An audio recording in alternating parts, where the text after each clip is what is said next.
ultimately, the hardest thing about growing up with spina bifida was feeling very different from other people. I don't think I knew someone in my school that was in a wheelchair until I was in high school. So when I was little, I didn't really notice. I felt like I kept up with kids better. But as I got older and got taller and things with my spine got more complicated, it was more evident that I had a disability, and it became more and more different. Probably from when I was in 5th grade to now, to the rest of my life, I'll be on forearm crutches, and that's how I used to walk around, and I don't have the best balance, so I do look different when I walk.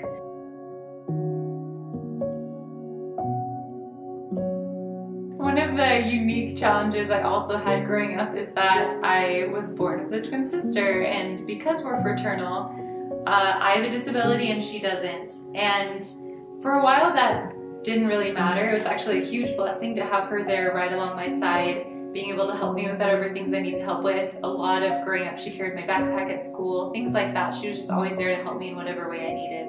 And she knew when to jump in when I was having a hard time. But it became a little bit hard in high school to kind of have a direct comparison of what my life would be if I didn't have a disability.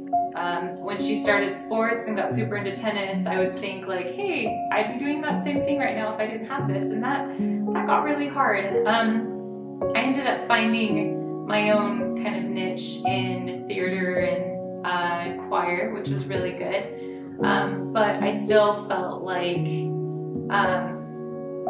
kind of something was missing from my life to really find like I had my place, I had my happiness all figured out.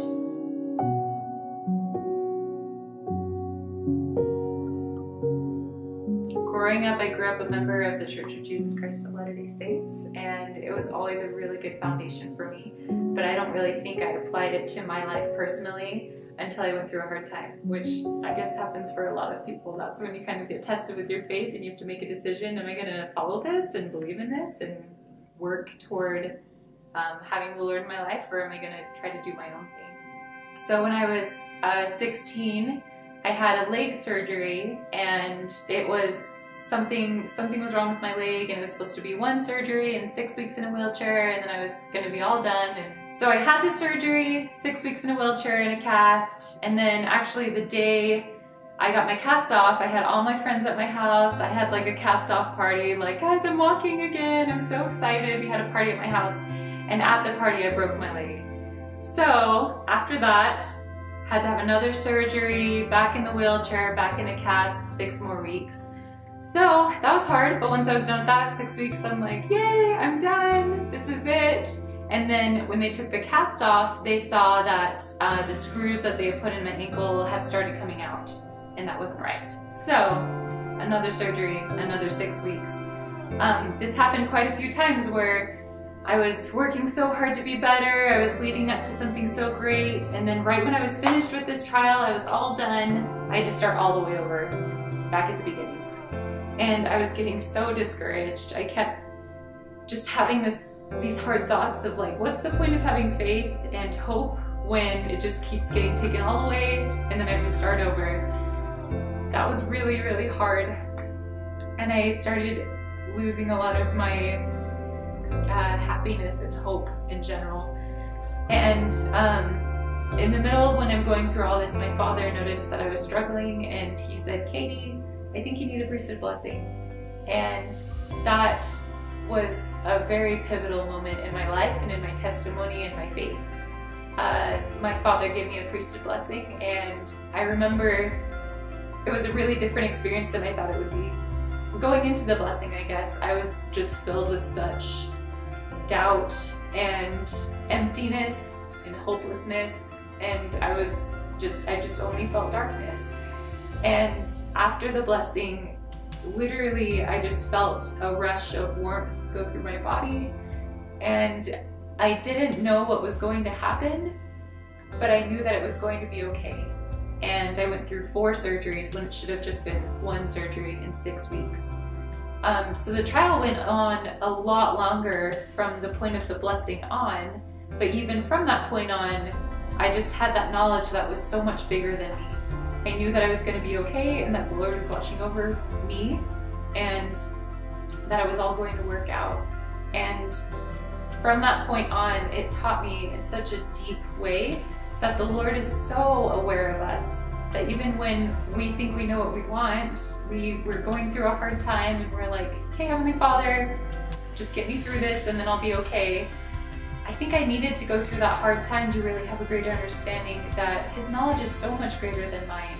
And He knew that I needed to go through that hard time to have the faith that I have now. He knew I needed to have that trial to become better and to become stronger, and I really did.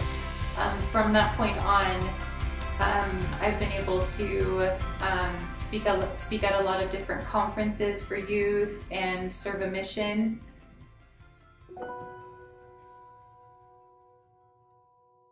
The one piece of advice that I would give to people who are trying to have a better understanding of disabilities in general and how to treat others with disabilities is just to love.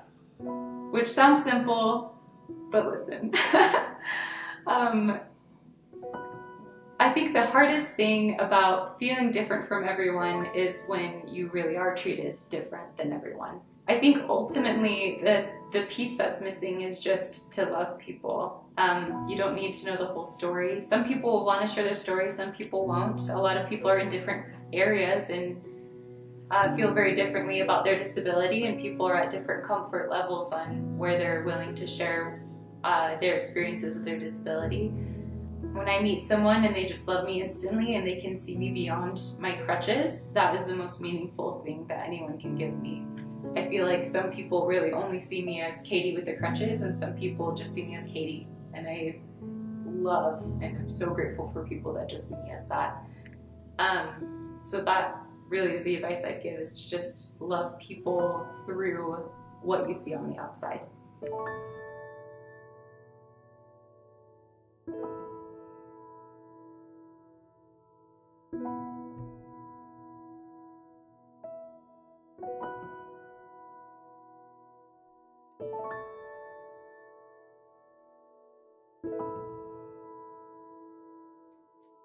you.